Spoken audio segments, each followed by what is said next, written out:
ஐயா வாழ்க வளமுடன். திருப்பி கேளுங்க, எனக்கு இந்த கேள்வி கேட்கல. இல்ல இந்த இன்னைக்கு இப்ப இந்த கிரக ம், சேர்க்கையினால இந்த பாதிப்பு வர்றதுமே மனிதனோட குணத்தால ம், தான் நடக்குது, ம். ஈகோவால. ஆ, இப்ப இதுக்கு முன்னாடி அது இந்த இந்த மாதிரி கிரக நடக்க சேர்க்கையினால நடக்குதான்னு கேக்குறீங்க. கிரக சேர்க்கையில இல்ல அது ஒத்து வரும். அந்த நேரத்துல தான் அந்த மாதிரி எண்ணம் வரும், அந்த மாதிரி செய்ய தோணும். ஆமா. ஆனா இதுக்கு முன்னாடி இந்த மாதிரி நடந்திருக்கும்ல, அப்போ இந்த மாதிரி தான் ஒரு ஆ, அதாவதுங்க, போக்கு. ஆ, இந்த கிரக சேர்க்கை வரும் பொழுது ம், ஆ, இப்படி ஏதாவது ஒரு செயல்களை செய்வதற்கான தூண்டுதல் என்பது அங்கு அந்த கிரகங்களால் தூண்டப்படும் அப்படின்னு வச்சுக்கிறோம். இப்போ சரி சரி. அந்த தூண்டுதல் என்பதும் எதை அடிப்படையாக கொண்டு இருக்கும் என்று சொன்னால், அந்த கிரக சேர்க்கை வரும்பொழுது இங்கு இருக்கக்கூடிய மனிதர்களுடைய ஒட்டுமொத்த கர்ம வினையின் தொகுப்பு எந்த மாதிரியான அளவில் இருக்கிறதோ அதற்கு தகுந்தாற் போல்தான் அந்த தூண்டுதல் நடக்குமே தவிர, இதே மாதிரியான கிரக சேர்க்கை ஒரு 100 வருஷத்துக்கு முன்னாடி திரும்ப இருந்திருக்குன்னு வச்சுக்குவோம். ம். அன்னைக்கு இருந்த கர்ம வினையினுடைய தொகுப்புக்கு தகுந்தாற் போல்தான் அங்கு அந்த செயல்கள் நடந்திருக்கும். இல்ல ஒரு இன்று பெரிய ஜோசியர் இருக்கக்கூடியதற்கு வந்து தகுந்தாற் போல் இது நடக்குது. ஆமா, 63ல இந்த மாதிரி இருந்ததுன்னு சொல்லியிருந்தாங்க. ஆனா அது ஆமா, வேற இடத்துல இருந்துதான், வேற இங்க இதே அமைப்பா ஆமா. இல்ல. இப்ப இப்ப இப்ப கொரோனா வந்தப்ப ஒரு கிரக அமைப்பு இருந்தது. ஒரு 500 வருடங்களுக்கு முன்னாடி அதே அமைப்பு வந்திருக்குது. ஆனால் ம். அன்றைக்கு இவ்வளவு கர்மவினை என்பது இல்லை. இப்போ கிரகங்களுடைய சேர்க்கை வரும் பொழுது மனிதர்களிடம் எவ்வளவு கர்மவினை தொகுப்பு இருக்கிறதோ தொகுப்பு. அதற்கு தகுந்தாற் போல் அதற்கு விளைவை கொடுக்கும். இல்ல அப்ப இந்த விளைவே வந்து இப்ப இப்ப பண்ற விளைவே வந்து இது இயற்கை விளைவு இல்லல்ல. இது செயற்கையான இயற்கையின் விளைவு இல்ல. ஆ, இயற்கையின் விளைவு கிடையாது. இது இப்ப மனிதர்களிடம் அந்த கர்மவினையினுடைய அந்த தொகுப்பினுடைய அந்த டென்சிட்டி ரொம்ப அதிகமா இருக்கு. அப்ப இப்ப இன்னைக்கு அந்த செவ்வாய் ராகு இணைப்பு வரும் பொழுது அது அதற்குரிய வேலையை செய்கிறது. அவ்வளவுதான். அப்ப இப்ப இது நடந்து என்னாகும், ஒரு பொருளாதார சீரழிவு உலகம் முழுவதும் வந்து மனிதர்கள் அதன் அடிப்படையில் தங்களது வாழ்க்கையை மாற்ற வேண்டிய காலகட்டமாக இருக்கிறது.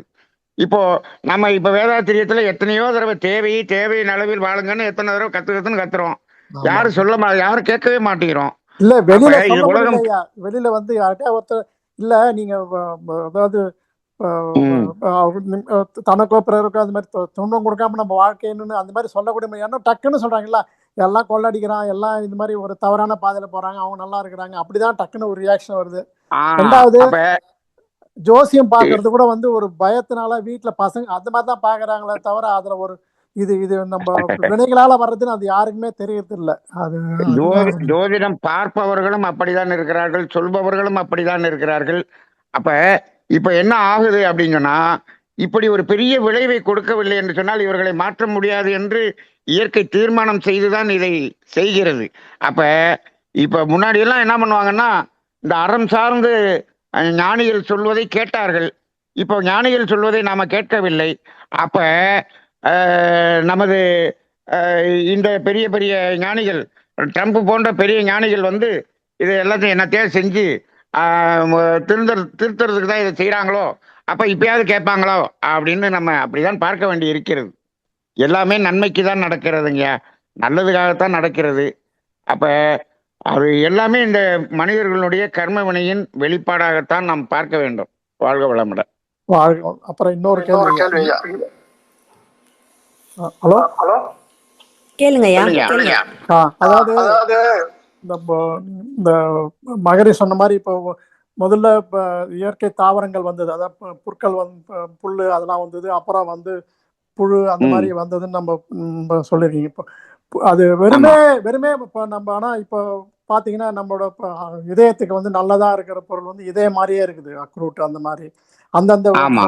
பேட்ச் அப்போ இது முதல்ல வந்து தாவரம், அதாவது தாவரமே அதனோட தன்மாற்றமே வந்து இந்த தன்மாற்றம் நடக்கும்போது கூடவே தான் வந்திருக்கணும்னு எனக்கு ஒரு அதுதான் உண்மையா? ஏன்னா புல்லு 2 ஸ்டேஜ் வந்திருக்கலாம். ஆனா நீங்க ஒரு செடின்னு வந்து அதுல பூ பூத்து அது மகரந்த சேர்க்கை பண்ணணும்னா, அப்ப வண்டு வந்திருக்கணும்லங்க. அந்த பூச்சி வந்திருக்கணும்லங்க. ஆ, ஆ, ஆ. இது 2ம் இல்ல, பேரலலா அதாவது நடந்திருக்கும் அப்படின்னு நினைக்கிறேன் நானு. இல்லைங்க, அப்படி அப்படி இல்ல. அதாவது தன்மகரந்த சேர்க்கைன்னு ஒண்ணு இருக்கு. தன்மகரந்த சேர்க்கைன்னு ஒண்ணு இருக்கு. இது காற்றின் மூலமாக அந்த மகரந்த சேர்க்கை நடக்கிறது இருக்கு. ம். இப்போ வண்டுகள் வந்த பிறகு இந்த மகரந்த சேர்க்கை இப்படி நடக்குது. ஆனா அதுக்கு முன்னாடியும் மகரந்த சேர்க்கை நடந்திருக்கும். அது இயற்கையாகவே தன்மகரந்த சேர்க்கை, காற்றின் மூலமாக மகரந்த சேர்க்கை நடந்திருக்கும். ஆனா 2மே சைமல்டேனியஸா வருவதற்கான ஒரு வாய்ப்பு என்பது இல்ல. இந்த ஓ! பரிணாமத்துல சரி, ஒண்ணொண்ணா சரி. தான் வந்திருக்கும். ஒண்ணொண்ணா தான் வந்திருக்கும். அதே போல சரி. நீங்க நம்ம இதயத்தை போல, நம்ம கிட்னிய போல ஒரு ஒரு காய், ஒரு பழம் இதெல்லாம் வந்து இருக்கு. அது வந்து அந்த கிட்னிக்கு நல்லதா இருக்குது அப்படின்னு சொல்றோம். இப்ப ஆமா. பின்னாடி மனிதர்களுடைய கிட்னியும், இருதயமும் இந்த வடிவத்தில் வரப்போகிறது என்பது அந்த தாவரத்துக்கு எப்படி தெரியும் என்று சொன்னால், அது தாவரம்னு பார்க்கக்கூடாது, இது மனிதன்னு பார்க்கக்கூடாது, இதயம்னு பார்க்கக்கூடாது. எல்லாமே அறிவாகிய தெய்வம் என்று பார்க்க வேண்டும். அதற்கு எல்லாமே தெரியும். ஓ! சரி, சரி. சரிங்க. அப்படிதான் பார்க்கணும். வாழ்க வளமுடன். நன்றி நன்றி. ஐயா. வாழ்க வளமுடன். அடுத்ததாக மூலிகை மகேந்திரன் ஐயா, நீங்கள் அன்மியூட் பண்ணிட்டு கேள்வி கேட்கலாங்க ஐயா.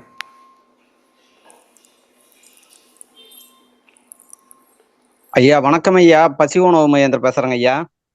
ஐயா சொல்லுங்க. வாழ்க வளமுடன்.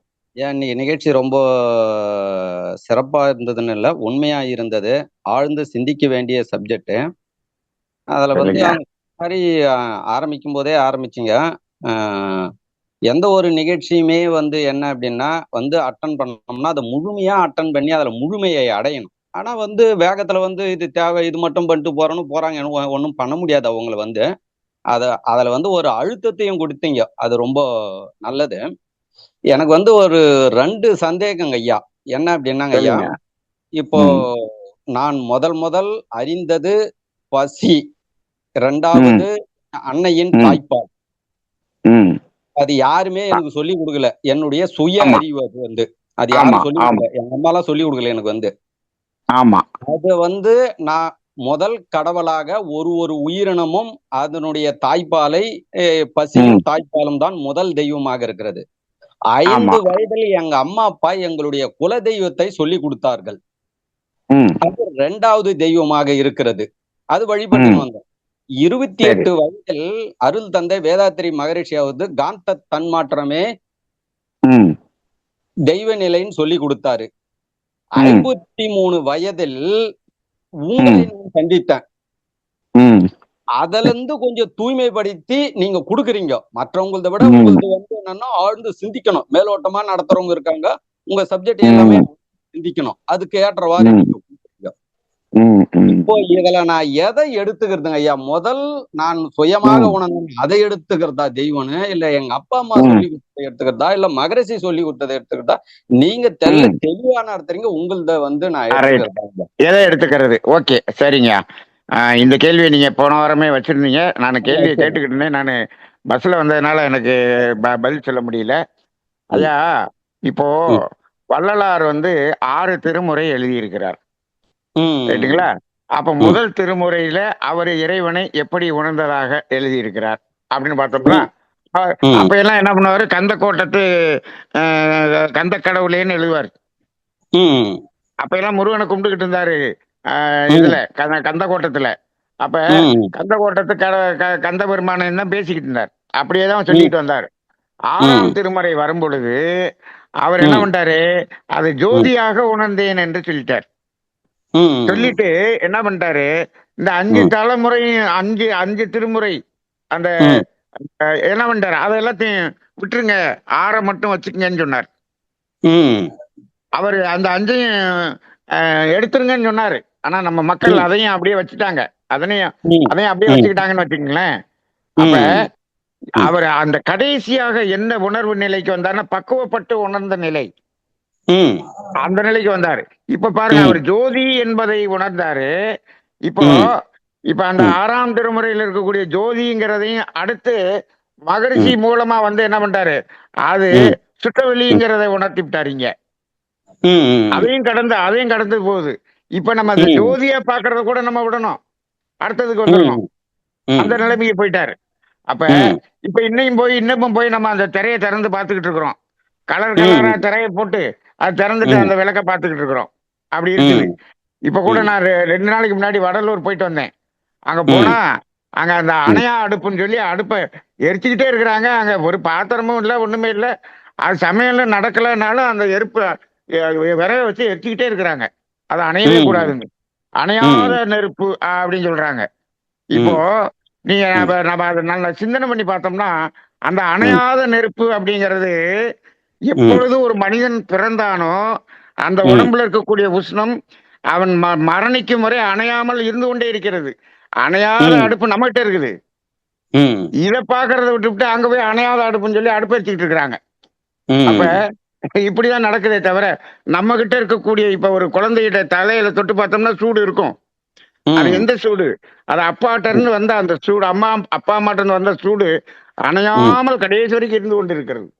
ம் இப்போ இப்ப நம்ம புரிதல் நம்ம மாறுது. அப்ப நீங்க ம் கடைசியாக எந்த தெய்வ நிலையை உணர்ந்தீர்களோ ம் அந்த உயர்வு நிலையில் உணர்ந்ததைத்தான் எடுத்துக்கொள்ள வேண்டும். மற்றதெல்லாமே எப்படி எடுத்துக்கணும்னு மகரிஷி சொல்றாருன்னா, சிறுபிள்ளை விளையாட்டாக எடுத்துக்கொள்ள வேண்டும் என்றார். ம் அதுவும் அதனால தப்பு இல்ல.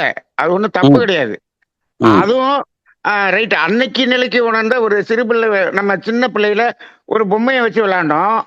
ம் அம்மா அப்பான்னு விளையாண்டோம். அதே அப்புறம் அடுத்தது என்ன பண்ணிட்டோம்? நம்ம கணவன் ம் மனைவியா நம்ம அம்மா அப்பாவா தாத்தா பாட்டியா வந்துடுறோம் இல்லையா? ம் அதே விளையாட்டாக இருந்தது இப்பொழுது ஏன்னா இது உண்மையாக மாறிவிட்டோம். அப்ப கடைசி நிலையில வர்றதைத்தான் நம்ம எடுத்துக்கணுமே தவிர அது பழசெல்லாம் அதுக்காக நெக்லெக்ட் பண்ணணும்னு இல்லை. அது அது அது அந்த உணர்வு நிலை. ஆனால் அந்த ம் இறுதியாக வந்த நிலைதான் அது முடிவு நிலையாக இருக்க வேண்டும்ங்கிறதாங்க சரி. அடுத்து தோணுது. ஒரு சந்தேகங்க ஐயா. இப்போ சொல்லுங்க. நமக்கு முன்னோடிகள் யாருன்னா நம்மளை விட தூய்மையாக வாழ்ந்தவர்கள் மகான்கள் மகரிஷிகள், அருட்தந்தை ஆமா. வேதாத்திரி மகரிஷி, வள்ளலார்கள் நம்மளை விட தூய்மையாக நமக்கு ம். குருநாதர்கள் அவங்க ஐயா.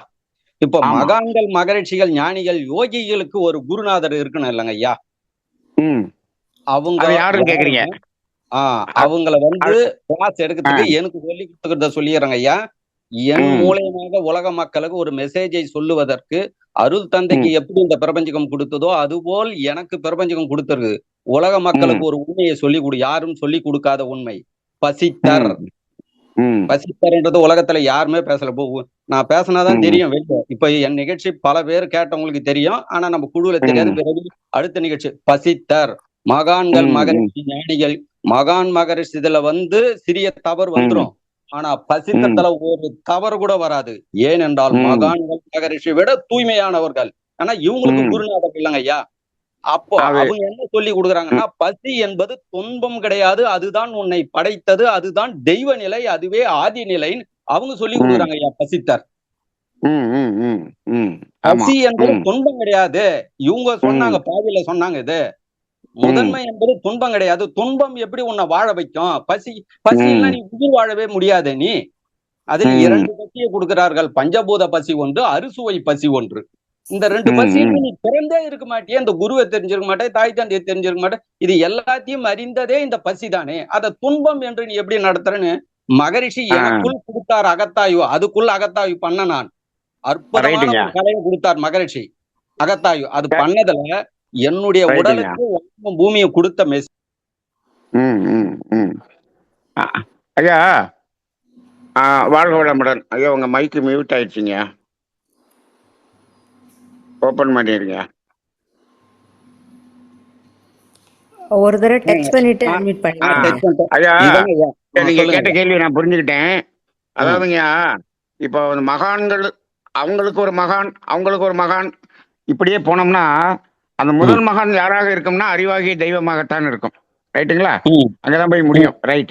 இப்போ ம், இந்த ம், பசி என்பதை துன்பம் என்று நம்ம சொல்றோம் அப்படிங்கிறத இப்ப ம், நாம என்ன பண்ணிக்கிறோம்? ஒரு புரிதலுக்காக இயற்கை துன்பம் என்று சொல்லிக்கிறோம். நம்ம ம், தமிழானந்த யோகத்துல அந்த பசி என்பதை இயற்கை துன்பம் செயற்கை ம், துன்பம் ரெண்டா பிரிக்கிறோம். வேதாத்திரி ம், மகரிஷி கூட அப்படி ரெண்டா பிரிச்சு சொல்லல. தேவைகள் 3ன்னு சொல்லிட்டாரு. அது நம்ம ஒரு ம். புரிதலுக்காகத்தான் சொல்றோமே தவிர இந்த பசி சரி என்பது சரி சரி இயற்கை துன்பம்னு சொல்றோம்.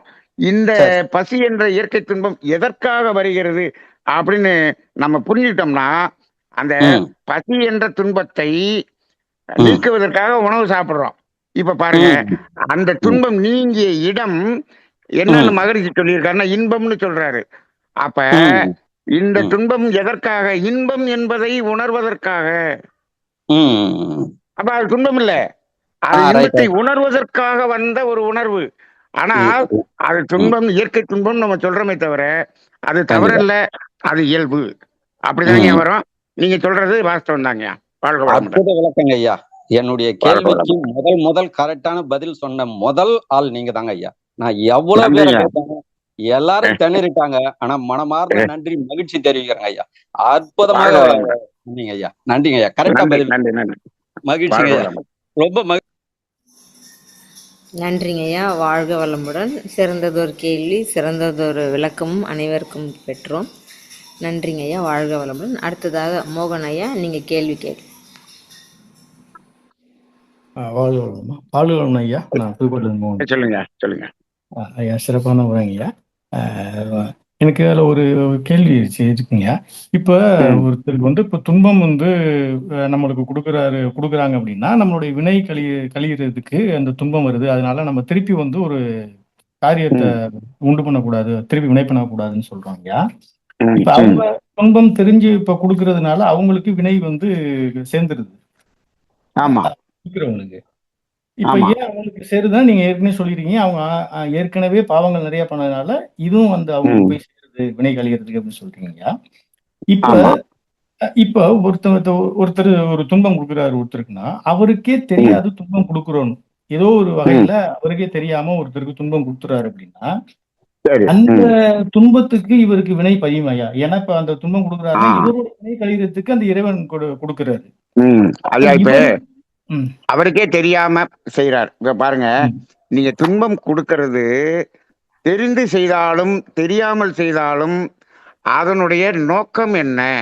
அதுல உங்களுக்கு ஏதோ ஒரு ஆதாயம், உங்களுக்கு ஏதோ ஒரு சுகம், உங்களுக்கு ஏதோ ஒன்று கிடைக்கிறது என்பதற்காக அதை அடிப்படையாக வைத்து நீங்கள் அறிந்து செய்தாலும் அறியாமல் செய்தாலும் அது கர்ம வினையாகத்தான் வரும். ரைட்டுங்களா? ஓகேங்க. ஆனால் இப்ப ஒருத்தர் தெரிஞ்சே செய்யறாரு. அதுக்கு தான் நான் ஒரு உதாரணம் சொன்னேன். அப்பா வந்து பையனை திட்டுறாரு, ஆனா பையனுக்கு துன்பமா தான் இருக்கு, ஆனா அவனுடைய நல்லதுக்கு தான் செஞ்சாரு. அப்ப அந்த இடத்துல அவருக்கு கர்ம வினையாக வரவில்லை. அப்ப நீங்க தெரிந்து செய்தாலும் தெரியாமல் செய்தாலும் உங்கள் நோக்கம், உள் நோக்கம் என்ன என்பது அங்க அந்த ஆள் மனதுக்கு தெரியும் அல்லவா? அதன் அடிப்படையில தான் அது கர்ம வினையா பதியுதா இல்லையான்னு முடிவு பண்ணுங்க. அதான் இப்ப உள் நோக்கம்னா நம்ம செயல் செய்யும் போது இது துன்பம் செயல். இப்ப உதாரணத்துக்கு ஐயா ஒரு பேக் 2 பேர் வச்சிருக்காங்க, ஒரே மாதிரி பேக். உதாரணத்துக்கு அந்த பேக் வந்து இவர் தெரியாம எடுத்துட்டு வந்துறாருன்னு வச்சுங்களேன் ஐயா. அப்ப அவருக்கு வந்து அது நிறைய முக்கியமான பொருளோ ஏதோ இருக்கு. அப்ப அதனால அவர் கிடைக்காம ரொம்ப துன்பப்படுறாரு. இப்ப இவருக்கு அது சம்மந்தமே இல்லை, இவர் தெரிஞ்ச ஒரு பண்ணலன்னு வச்சுங்க. அந்த மாதிரி வரும்போது இவருக்கு வந்து அந்த துன்பம் வரணும்னு அவர் கழியணும்னு இருக்கு. அதனால இறைவன் அப்படி கொடுத்தாரா? இவர் இல்லைங்க, அப்படி இல்ல. அது தெரியாம தான் செஞ்சுட்டாரு. அப்படின்னாலும் இவருக்கு அது வந்து வரத்தான் செய்யும். இப்ப அதை வந்து இவர் கொண்டு திருப்பி கொடுத்துட்டாருன்னா அது பிராயச்சித்தம்னு சொல்றோம். சரிங்க. அதை திருப்பி கொடுத்துட்டாருன்னா பிராயச்சித்தம்னு சொல்றோம். ரைட்டுங்களா? இப்போ அதை நம்ம எடுத்துட்டு வர்றோம். அதுல வந்து ஒரு 1 லட்ச ரூபாய் பணம் இருக்கு அப்படின்னு வச்சுக்கோங்க. ரைட்டா? இப்போ அதை நீங்க வந்து பயன்படுத்திட்டீங்க அப்படின்னு சொன்னீங்கன்னா என்ன ஆகும்?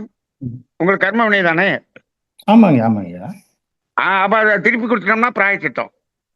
எந்த இடத்திலும் அந்த துன்ப உணர்வு என்பது நமக்கு, அந்த துன்ப உணர்வு அவர்களுக்கு நன்மையாக இருந்தால் நமக்கு ஒண்ணு செய்யாது. அந்த துன்ப உணர்வினால் நம்மளுடைய நோக்கம் என்பது நமக்கு ஏதோ ஒரு ஆதாயம் அப்படிங்கிற அடிப்படையில் செய்யும்போது நமக்கு கர்ம வினை. அது செயலின் நோக்கத்தை பொறுத்து இருக்குதுங்க. அதை அறிந்து செஞ்சாலும் அறியாமல் செய்தாலும் அது நமக்கு அந்த துன்பம் நமக்கு வந்துதாங்க ஆகும். இது வந்து இறைவன் வந்து அவருக்கு வந்து அவருக்கு அந்த கர்மவினை கழிகிறதுக்காண்டி இப்படி ஆகியிருக்கும் அப்படி நம்ம எடுத்துக்க முடியாதா? இப்ப அதாவது அவர் கர்மவினை கழியறதுக்கான ஒரு சூழல்ல வருது, அதை நான் போய் கழிக்கிறேன் அப்படின்னு சொன்னா அது ஏன் நம்மை தேர்ந்தெடுத்தது? அந்த இடத்தில் அந்த இடத்துல கர்மவினையை ஏன் நமக்கு நான் அதை செய்து அவர் கர்மவினையை கழிப்பதற்காக இயற்கை என்னை ஏன் தேர்ந்தெடுத்தது என்று சொன்னால், எனக்குள்ளாக இந்த கர்மவினையை செய்து, எந்த கர்மவினையாவது செய்து நான் இந்த சுகத்தை அனுபவிக்க வேண்டும் என்ற ஒரு எண்ணம் இருக்கிறது. அந்த எண்ணம் இருந்தால் நம்மை அது தேர்ந்தெடுக்கும். எப்படியாவது நம்ம வாழ்க்கையில நம்ம சம்பாரிச்சிடணும்னு நீங்க நினைச்சு பாருங்க. உங்களுக்கு மற்றவர்களுடைய கர்ம வினையெல்லாம் கழிச்சிட்டு நீங்க பணம் சம்பாதிக்கிறதுக்கான சூழ்நிலை இயற்கை உண்டு பண்ணும். இதைத்தான் நிறைய பேர் என்ன செய்யறாங்க, நல்லா தவம் பண்ணிட்டு எனக்கு கார் வரணும் நினைங்க, கார் வந்துடும் அப்படின்னு நினைச்சீங்கன்னா என்ன வரும், யாருக்கு துன்பம் கொடுத்தாலும் நீங்க கார் வாங்குறதுக்குரிய சூழ்நிலையை இயற்கை கொண்டு வந்து கொடுத்துரும். ஏன் நீங்க என்ன, உங்க எண்ணம் எப்படி இருக்கு, எப்படியாவது எனக்கு கார் வர வேண்டும் அப்படின்னு நினைக்கிறீங்க. அப்ப என்ன ஆயிரும், அது பிறருக்கு துன்பம் கொடுத்து அவர் கர்மவினையை கழிக்கிறதுங்கிற ஒருத்தர் இருப்பாரு. அவர் கர்மவினை நீங்க கழிக்கிறதுக்குரிய வாய்ப்பை இறைவன் இயற்கை அமைத்து கொடுக்கும். அப்ப உங்களுடைய எண்ணம் எப்படியோ அதுதான். அந்த எண்ணம் இருந்துச்சுனால் அதற்குரிய வாய்ப்பு நமக்கு அமைகிறது. அந்த இடத்துல நம்ம போய் அதில் சிக்கிக்கிறோம். அந்த எண்ணத்தையே நீங்க வேர்லயே அறுத்துருங்க. அப்படின்னா அந்த இடத்துல நீங்க ஒரு காரணமாக மாறவே முடியாது, உங்களால செய்யவே முடியாது. அதை வேர்லயே அறுக்கணுங்கிறதா நம்மளுடைய பயிற்சியின் நோக்கமாக இருக்கிறதுங்க. இப்ப கூட நீங்க சொன்னீங்க ஐயா, அந்த வார் வரும்போது ட்ரம்ப் அவர் மூலியமா இப்ப இறைவன் நடத்துறாரு அப்படின்னு சொன்னீங்க. அந்த அப்ப அவரு அதை எப்படிங்க எடுத்துக்கிறது? அந்த இதுல எப்படின்னாங்க, இப்போ அவர் என்ன பண்றாரு, அவர் எதையாவது அமைக்கி நமக்கு இதை பண்ணணும் அப்படின்னு ஒரு எண்ணத்தை வச்சிருக்கிறார். அப்ப என்ன பண்றது, அப்ப அதுக்குரிய சூழல் வருது. அவங்களுடைய ஆள் மனதில் இருக்கக்கூடிய எண்ணம் அவரை பயன்படுத்தி கொள்ளும். இயற்கை என்ன பண்ண, இப்ப ஒருத்தர் யாருக்காவது துன்பத்தை கொடுக்கணும்னு நினைக்கிறான், ரைட்டு. அப்ப துன்பத்தை போக்குறதுக்கு பதிவு நீங்கணும்னு ஒரு ஆள் இருக்கான் பாத்தீங்களா, அவன்கிட்ட இவனை கனெக்ட் பண்ணி விட்டு என்ன ஆயிரும், இயற்கை அவனை பயன்படுத்தி கொள்ளும். அவ்வளவுதான். நம்மள்ட்டையும் இந்த கெட்ட எண்ணம் இருந்துச்சுன்னா எங்கேயாவது அந்த கர்மவினை ஒருத்தன் தீவிரம்னு நினைப்பான், அவன்கிட்ட நம்மளை கனெக்ட் பண்ணி விட்டு நாம அதை செஞ்சிருவோம். அதனாலதான் எண்ணத்திலேயே அந்த எண்ணம் இருக்கக்கூடாதுன்னு மதுரை சொல்றாரு. அந்த எண்ணம் இருக்குன்னா, ஆமா, அந்த எண்ணம் இருக்குன்னா அந்த எண்ணத்தை அது இயற்கை பயன்படுத்தி கொள்ளும். துன்பம் கொடுத்துருவோம் அடுத்தவங்களுக்கு. அந்த எண்ணம் இன்னைக்கு இருக்கக்கூடிய காலகட்டத்துல எங்கெங்க என்ன மாற்றம் வரணும், இந்த சமுதாயம் எப்ப மாறும் அப்படிங்கிறதுக்கு ஒரு சூழ்நிலை இருக்கோ அதுக்கு இதெல்லாம் நடக்கும். எல்லாமே இப்போ இது நடக்கிறதெல்லாம் இயற்கையாகிய அறிவுக்கு தெரியாமையா இருக்கும், தெரியும். அது காரணம் என்ன, உலக மக்கள் முழுவதும் இன்னைக்கு பெரிய பேராசையில் இருக்கிறார்கள். அப்ப என்னாகும், எல்லாத்துக்கும் ஒரு பொருளாதார சிக்கலை கொடுத்து ஒரு உணர்த்தக்கூடியதற்கான ஒரு செயலை செய்வதற்கு யாரை தேர்ந்தெடுக்குது, ரைட்டு இந்த ஆளு இதுக்கு ரெடியா இருக்கான், அவனை வச்சு இந்த காரியத்தை செஞ்சிருவோம் அப்படின்னு இயற்கை செய்யுது. அப்படிதாங்க எடுத்துக்கணும். வாழ்க வளமுடன். நன்றிங்க ஐயா, வாழ்க வளமுடன். அப்போ எனக்கு ஒரு புரிதல், நம்ம செய்கிற செயலில் நம்ம ஒரு விழிப்புணர்வோடு இருந்தோம்னா நம்ம செயல் கர்மவினை கழிக்கிற மாதிரி இருக்கும். நம்ம அதை தொடர்ந்து அதை ஏற்றுக்கிட்டு இன்னும் கர்மவினை அடுத்து நம்ம கூடாமல் பார்த்துக்க முடியும் இல்லைங்க ஐயா. விழிப்புணர்வோடு இருந்தால் போதும் ஒரு செயல். நிச்சயமா நம்ம ஆள் மனதில் இருந்தா தாங்கம்மா நம்ம யாருக்கு துன்பத்தை கொடுக்க முடியும். ஆமாம், ஆள் மனதில் இருந்துச்சுன்னா அந்த துன்பம் கொடுக்கறதுக்கான வாய்ப்பை இறைவன் ஏற்படுத்தி கொடுப்பான். துன்பம் போக்கணுங்கிறது ஆள் மனதில் இருந்துச்சுன்னா துன்பம் போக்குற வாய்ப்பை ஏற்படுத்தி கொடுப்பான். நம்ம ஆள் மனதில் என்ன வச்சிருக்கோங்கிறது நம்மளை பொறுத்து இருக்கு. நன்றிங்க மிக சிறப்பு. ராஜி ஆனந்த் அவர்கள் அன்மியூட் பண்ணிட்டு கேள்வி கேட்கலாம்.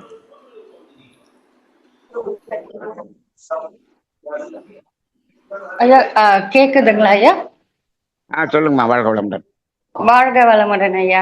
ஐயா டவுட் எல்லாம் ஒன்றும் இல்லைங்க ஐயா. இப்போ நீங்க சொன்னீங்க இல்லையா, இப்போ ஆசிரியர்கள் சரியா புரிஞ்சிக்காததால மக்களுக்கு இப்படி அவங்களுக்கு தெரிஞ்ச கருத்தையே பதிய வைக்கிறாங்க, அப்படிதான் நடக்குதுங்க ஐயா.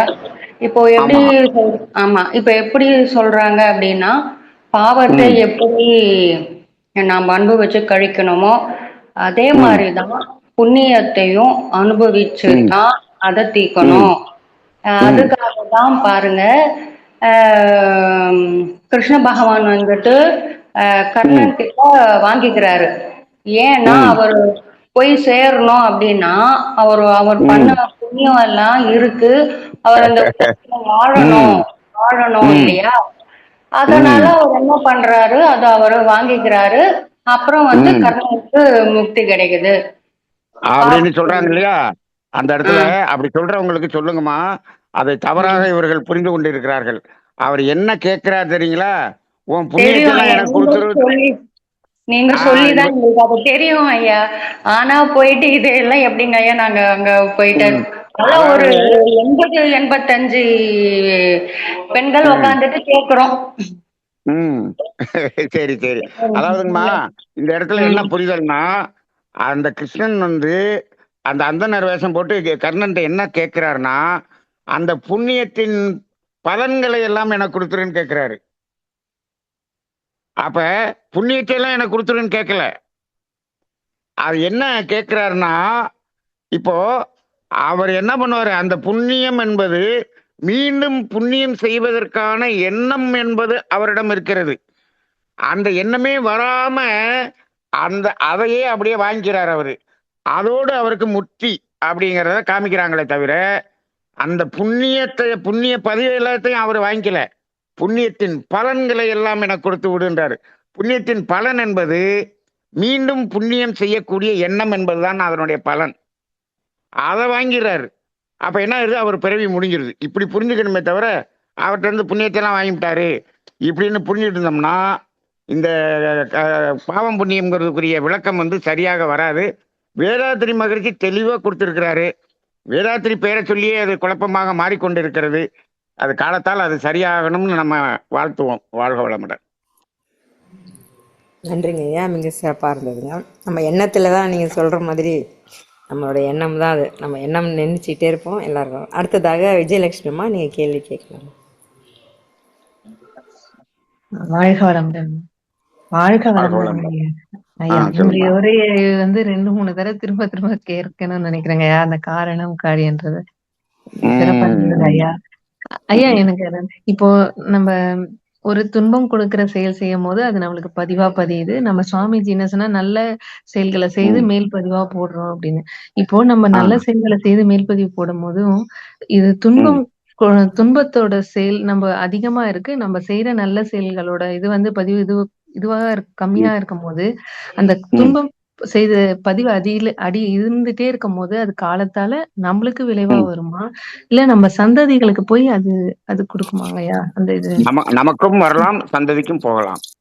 சந்ததிக்கு அது ஜெராக்ஸா போயிரும். ஆனால் விளைவு நமக்குள்ளேயே வந்துருச்சுன்னு சொன்னா நம்மகிட்டயும் அழிஞ்சிரும், நம்ம பிள்ளைகள்ட்டையும் அழிஞ்சிரும். நமக்கு வரல அப்படின்னு சொன்னா நம்ம பிள்ளைகள்கிட்ட வரும். அது நமக்கு தான் வருமா, அங்கதான் வருமா அப்படிங்கறதெல்லாம் நம்ம நிர்ணயம் செய்ய முடியாது. சரி. இப்ப அந்த துன்பம் இது வரவே கூடாதுன்னா, நாம நிறைய அற வாழ்க்கையில வாழ்ந்து நிறைய நல்ல செயல்களை செய்யும் போது அது முற்றிலுமா அந்த பதிவு கழியுமாயா? சரி, நான் ஒண்ணு கேக்குறேங்கம்மா. ஏன் இப்படி ஒரு கஞ்சத்தனம்?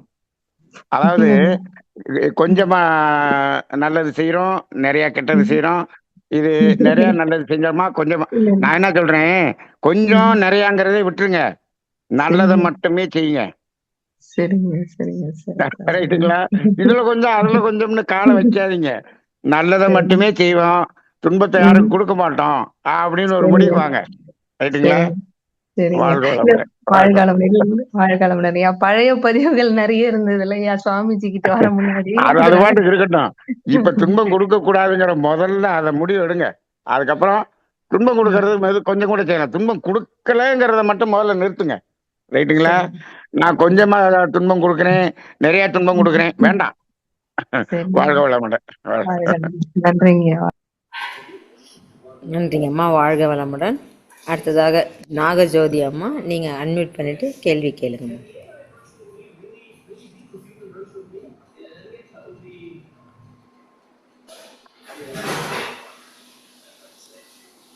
மைக்கை ஒரு முறை டெஸ்ட் பண்ணுங்கம்மா நாகஜோதி அம்மா.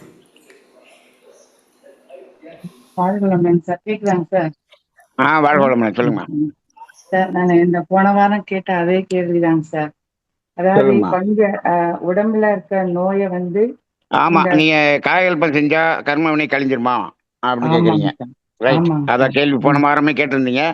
அதாவதுமா, இப்போ இந்த காயகல்ப பயிற்சி செஞ்சால் அந்த கர்மயத்தில் இருக்கக்கூடிய கர்மவினையெல்லாம் கழிஞ்சிரும் அப்படின்னு யாராவது பேராசிரியர் சொன்னாங்கன்னா அதை ஏற்றுக்கொள்ள முடியுதான்னு பாருங்க.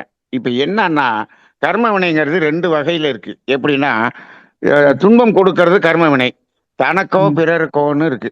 2 வார்த்தை இருக்குது, மகரிஷி சொல்லியிருக்காரு. ரைட்டுங்களா? இப்போ தனக்கு கொடுத்ததும் நமக்கு கர்ம வினையாகி நமக்கு உடல்ல துன்பமா வரும், பிறருக்கு கொடுத்ததும் வரும். நீங்க இந்த உடற்பயிற்சி காயகல்பம் செய்யும் போது தனக்கு கொடுத்த அந்த துன்ப பதிவு இருக்கு பாருங்க, அந்த கர்ம வினை, அது மட்டும்தான் கழியும். நீங்க பிறருக்கு கொடுத்ததெல்லாம் நீங்க பயிற்சி செய்யறப்ப கழியாது. காயகல்பம் பண்ணோம்னா எல்லா கர்மவினையும் கழிஞ்சிரும். நீங்க பாட்டுக்கு நீங்க என்ன பண்றீங்க, அப்ப நான் 10 வட்டி கொடுத்துட்டு நான் ஓஜஸ் மூச்சு ஒரு 10,000 ஓஜஸ் போட்டேன்னா சரியா போக இருக்கு. இல்ல சார், அப்படி இல்ல. நான் என்னன்னா இப்ப கேட்டது என்னன்னா, இந்த பதிவு உள்ள வந்து இப்ப அண்டத்தில் நடப்பது பிண்டத்தில். அப்ப பகவத்கீதையில வந்து இது சாரி பக்தி யோகத்துல சொல்லும் போதுங்க சார், இந்த கடைதல்ங்கிற ஒண்ணு ஒரு நிகழ்வு நடந்துட்டே இருக்குது இப்பயும். அதனால இந்த இயற்கை வந்து கடைதல்ங்கிற மூலம் இந்த பிரபஞ்சத்தை தூய்மைப்படுத்திட்டு இருக்கிறதுனாலதான் இத்தனையும் நடக்குது. அப்ப இந்த கடைதல்ங்கிறது ஏன் நம்ம பிண்டத்தில் இந்த பிண்டத்திலையும் நம்ம ஏன் செய்யக்கூடாது? ஆனா இது எல்லாருக்கும் சாத்தியமானா செய்ய முடியாது.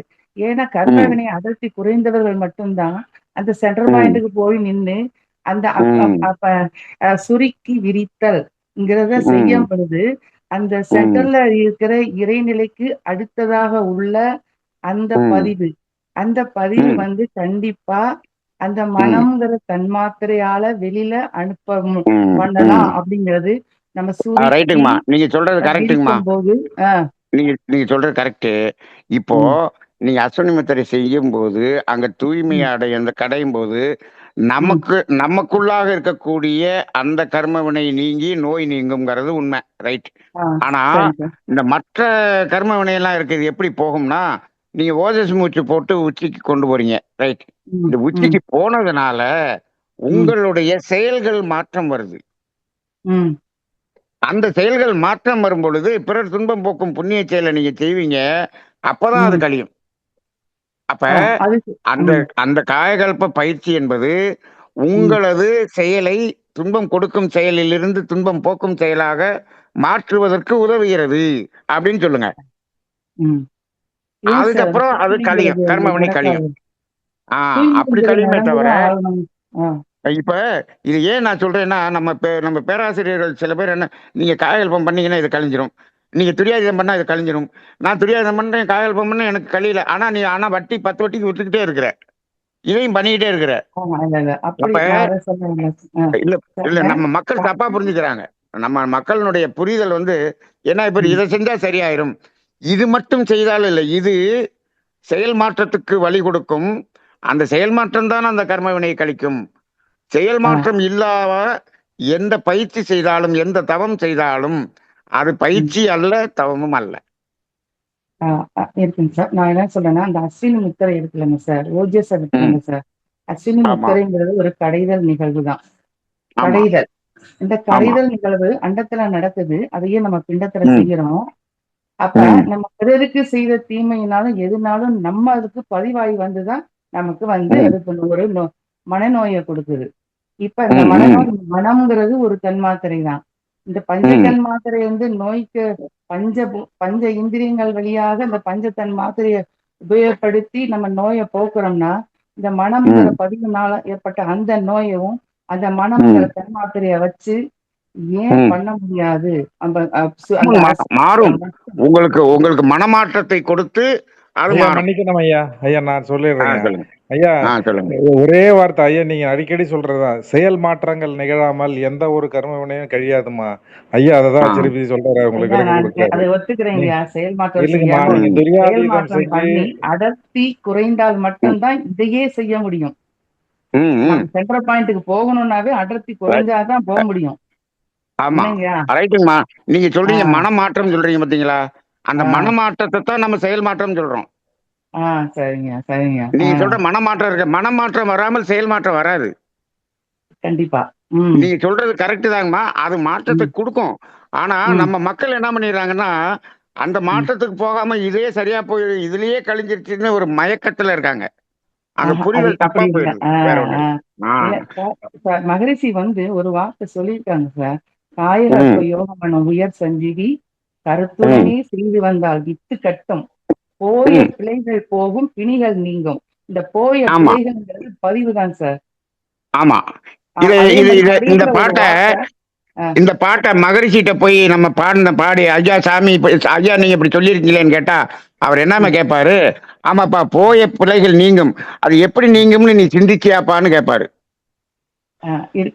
இல்ல சார், நான் அடர்த்தி வீதம் குறைந்தவங்க மட்டும்தான் இதை செய்யறதுக்கு சாத்தியங்கிறது எனக்கு தெரியும் சார். அந்த கர்மமே அடர்த்தி குறைந்தவர்களுக்கு மட்டும்தான் இதவே செய்ய முடியும். அப்பதான் மாநில விட்டு அமுத ரசமாய் மாறி மரணமில்லா பெருவாழ்வு சித்தி ஆகும் அப்படின்னு சொல்றாரு தாயகப்பம் பற்றி பழம்பொருள். அதாங்கம்மா இப்ப முதல்ல என்ன பண்றோம், நம்ம கொஞ்சம் கொஞ்சம் கர்ம வினையை குறைக்க நீங்க இது எல்லாமே சித்தி ஆகும். அதுக்கப்புறம் தான் அதுக்கே உள்ள போக முடியும். ரைட்டுங்களா? உள்ள போகணும்னா சென்ட்ரல் பாயிண்ட்டுக்கு போனாவே அதனாலதான் மகரிஷி என்ன பண்ணிட்டாரு, எல்லாத்தையும் கொண்டு வந்து தற்சோதனை அகத்தாய்வுல கொண்டு வந்து வச்சுட்டாரு. இதெல்லாம் பண்ணுனாதான் இதெல்லாம் நடக்கும்னு சொல்லிவிட்டாரு. ஆமாங்க சார். நான் அதை ஒத்துக்கிறேங்க சார். அடர்த்தி விகிதம் குறைந்தவர்களுக்கு மட்டும்தான் இது சாத்தியம்ங்கிறத நான் ஒத்துக்கிறேங்க சார். ரைட்டுங்கம்மா. வாழ்க வளமுடன் சார்.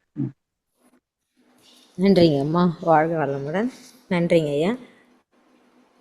வேற யாரோ கேள்வி கேட்கறீங்க அன்பர்கள், நிறைவு செஞ்சுக்கலாங்க ஐயா. போதும், நிறைய கேள்வி கேட்டாங்க. நன்றிங்க ஐயா. இத்தனை நேரம் அன்பர்கள் கேள்விகளுக்கு சிறப்பாகவும் அழகாகவும் தெளிவாகவும் நமக்கு எடுத்துரைத்த ஞான ஆசிரியர் நன்மணி ஐயா அவர்களை நன்றி கூறுவோம். நிறைவாக உலக நல வாழ்த்து.